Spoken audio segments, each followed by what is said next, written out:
Is Facebook rigging this election? Are your kids safe in a world where you haven't liked this video? Will the government force you to quarantine unless you subscribe to our channel? More on that later. Here's Tom on the scene to tell us about TikTok. Wait, aren't they banned? Yes, the app the government is so afraid of is showing how much it doesn't appreciate body shaming. They've decided to ban weight loss related products from advertising on their platform. They're calling this their way to safeguard the community from harmful content or behavior. Since TikTok seems to have fat shaming handled, I guess I can commence stuffing my face with pizza, french fries, and ice cream.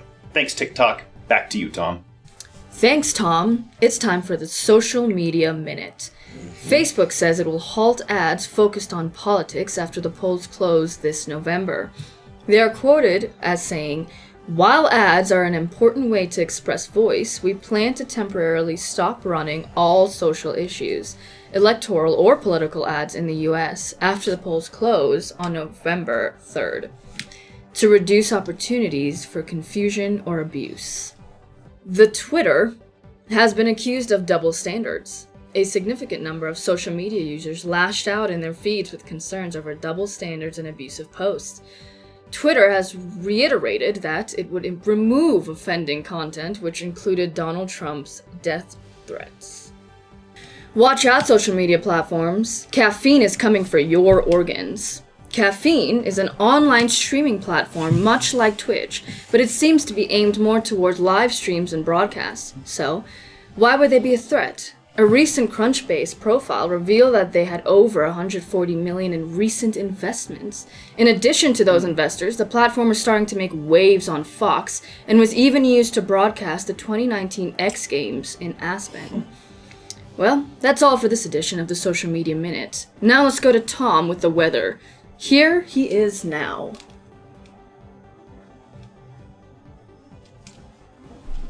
Where's Tom? The weather in digital marketing looks pretty good. There's some talks about a recent core algorithm update for Google dealing with new shipping schema, Google Shopping being free as of mid-October, and some new fact-checking guidelines. Now, if only Google could go ahead and fix some real problems. For one, searches that end up on sites with almost no actual content to answer your questions. 2, sites with ads that litter my entire screen every time, making it so I can't actually read the content itself. 3, sites that once they load and I decide to click on something, everything moves and I accidentally click on an ad. Back to you, Tom. Thanks, Tom. Now let's talk about web development news. Developers are starting to make waves with new cutting-edge technologies that could change the way we see websites. Drag-and-drop page builders like Elementor are growing even more in popularity recently. Does that mean you could get quarantined if you haven't subscribed yet?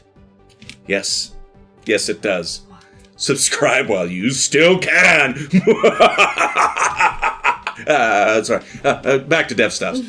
Some sites are starting to use augmented reality to their advantage. The ability to virtually see things like paint color changes or furniture in your own living room could be game changers for a lot of websites. Google has been rolling out more and more AR research results, so this probably is something you'll want to start researching soon. This next thing isn't really news to us. WordPress is basically the Comcast of website builders. It's popular and for good reason. It's basically the best worst option out there. A lot of large companies are starting to make the switch though, and we thought we'd name drop some of them. We're doing this in hopes that you won't end up on something like Squarespace or that other one that starts with a W and ends with Wix. Look, we're not saying these are bad platforms, but using them, at least for now, can in some cases limit you when it comes to online marketing. So, here are some big names apparently making their move to WordPress.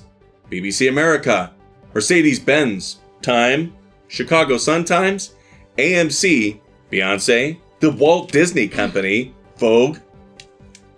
And that's all for this segment. It would be all, except for you had to sit there and you had to keep trying to steal my damn donut. I paid good money for that donut. I just think it's I want the unfair. donut. I I paid money for the donut. Unfair. I need the donut Why do you always in my get the body. donut? Why I need do you I need the always get the sugar. I need the donut? carbs. I am a carb burner. I just don't I am not understand. a protein burner. Why do you if always you get take the the donut, donut from though? me, I'm going to sugar crash, and I'm going to crash right through the camera and right through the table and right into my agent's office, and then there better be hot towels in my trailer after this. Oh, God! Just get me to the agent's office now! Eclairs are great.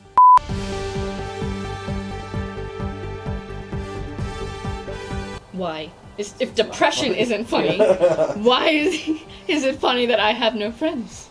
Demons, depression, are these things funny to you? Then you may need help.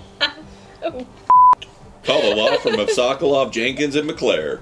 Today, we're going to sue your ass for being an insensitive prick. The Twitter has been accused of double standards. It's all of it. Give it a try. Oh my god, read it! Wow. I think that caffeine just... Did you have caffeine? Dude, I had like 2 monsters and a coffee this morning. Okay, ready? He's like a gremlin. You're not supposed to feed him after 12. Thanks, Tom. But